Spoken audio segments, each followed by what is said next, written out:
इस साल छात्र संघ चुनाव नहीं होंगे। उच्च शिक्षा विभाग ने आदेश जारी करके इस बात की जानकारी दी। कुलपतियों की रिपोर्ट का हवाला दिया गया है और लिंग 2 कमेटी की सिफारिशों का उल्लंघन होने और पढ़ाई बाधित होने का तर्क दिया गया है।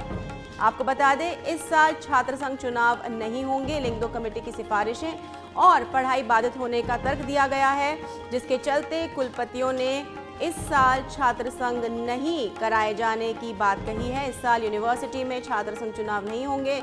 हर वर्ष छात्र संघ चुनाव से पहले यूनिवर्सिटी का पाठ्यक्रम और पढ़ाई बहुत दिनों तक बाधित रहती है। सभी छात्र जो हैं कैंपेनिंग में लगे रहते हैं, जिसका हवाला दिया गया है। कुलपतियों की रिपोर्ट का हवाला भी दिया गया है और लिंग 2 कमेटी की सिफारिशों के उल्लंघन की बात कही गई है, क्योंकि हर वर्ष जब भी इलेक्शंस आते हैं तो छात्र पूरी तरह से इलेक्शंस में अपना समय व्यतीत करते हैं, जिसके चलते पढ़ाई बाधित होती है। यूनिवर्सिटी का जो माहौल है उसमें भी कहीं ना कहीं सरगर्मियां तेज रहती है, राजनीति होती है, जिसके चलते इस साल ये फैसला लिया गया है और तर्क ये दिया गया है कि पढ़ाई बाधित होती है। और इस पर अधिक जानकारी देने के लिए हमारे सहयोगी लोकेश ओला फोन लाइन पर जुड़ चुके हैं हमारे साथ में। लोकेश, बड़ा फैसला है कि छात्र संघ चुनाव नहीं होंगे और पूरा साल छात्र वेट करते हैं, तैयारियां करते हैं, क्या कुछ अपडेट? देखिए, बिल्कुल राजस्थान विश्वविद्यालय हो या फिर अन्य विश्वविद्यालय या फिर कॉलेज एजुकेशन की जितने भी शिक्षण संस्थान जहां छात्र संघ चुनाव होते हैं, वहां इस बार छात्र संघ चुनाव नहीं होंगे। शिक्षा विभाग की ओर से आदेश जारी किया गया है और उसमें कई तरह के हवाले दिए गए हैं। कुलपतियों से रिपोर्ट भी इसमें ली गई है, कुलपतियों की राय और साथ साथ जो उच्च शिक्षा विभाग की ओर से कमेटी बनाई गई उसको लेकर भी इसमें राय दी गई है। दरअसल जिस तरह से लगातार छात्र चुनाव को लेकर कयास लगाए जा रहे थे कि इस बार होंगे या नहीं होंगे, अब वो पर्दा हट चुका है और उच्च शिक्षा विभाग ने आज देर रात आदेश जारी करके चुनाव पर रोक लगा दी गई है इस बार। और कुछ दिनों पहले भी छात्र जो है प्रदर्शन कर रहे थे और चुनाव की मांग कर रहे थे। देखिए, बिल्कुल छात्रों की ओर से लगातार पहले भी विरोध प्रदर्शन किया गया था, चुनाव की मांग की जा रही थी। CMR भी छात्र नेता गए थे, लेकिन उन्हें से वार्ता नहीं हो पाई।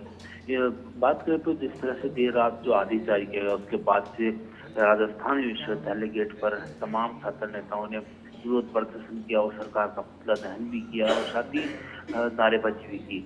अब एक बार फिर से जो आक्रोश है वो छात्र नेताओं का बढ़ता हुआ नजर आ रहा है, क्योंकि करीब लंबे समय से कई छात्र नेता 2-3 साल से चुनाव की तैयारी कर रहे थे और इस बार चुनाव मैदान में उतरने जा रहे थे और सरकार द्वारा चुनाव पर रोक लगाना। ऐसे में लोकेश, जो फिलहाल राजस्थान यूनिवर्सिटी के जो अध्यक्ष पद पे जो कार्यरत है जो व्यक्ति, क्या वही बना रहेगा या उसकी भी जो पद है उसको भंग कर दिया जाएगा? क्या कुछ जानकारी इस बारे में? देखिए, छात्र संघ चुनाव हर बार 1 वर्ष के लिए होते हैं। 1 वर्ष का कार्यकाल छात्र नेताओं का होता है और इसी को देखते हुए ही कई दिन की बात करें तो एक ही शैक्षणिक सत्र के लिए छात्र नेता या फिर जो छात्र संघ अध्यक्ष या फिर अन्य पदाधिकारी है वो चुने जाते हैं। शैक्षणिक वर्ष अप्रैल के अंदर समाप्त हो चुका था और अप्रैल से ही जो छात्र नेता पिछली बार जीत कर आए थे उनका कार्यकाल समाप्त हो चुका है। कई बार कार्यालय खाली करने के आदेश वो राजस्थान विश्वविद्यालय द्वारा या फिर अन्य विश्वविद्यालय और राजनीतिक कॉलेजों द्वारा जारी कर दिए गए हैं। ऐसे में मानकर चले कि जो पूर्व छात्र संघ अध्यक्ष अन्य पदाधिकारी थे उनका कार्यकाल समाप्त हो चुका है। अब नए पदाधिकारियों के लिए चुनाव होने थे, लेकिन फिलहाल कार्यवाहक के तौर पर वो काम करते रहेंगे। साथ ही बात करें तो अब जो उच्च शिक्षा विभाग की ओर से जो आदेश जारी किए गए हैं उसमें कई तरह के हवाले दिए गए, जिसमें नई शिक्षा नीति 2020 निर्देशन की बात हो। बिल्कुल लोकेश, तो आगे छात्रों की क्या प्रतिक्रिया आती है, किस तरह से मामला आगे बढ़ता है, इसके ऊपर आपसे फिर जानकारी लेंगे। फिलहाल तमाम जानकारी के लिए बहुत बहुत धन्यवाद। तो ये थे हमारे सहयोगी लोकेश ओला, जिन्होंने बताया कि फिलहाल जो चुनाव है वो नहीं होने की बात सामने आई है, चुनाव नहीं कराए जाएंगे। लिंग 2 कमेटी की सिफारिशों के उल्लंघन की बात कही गई है, साथ में पढ़ाई बाधित होने का हवाला भी दिया गया है।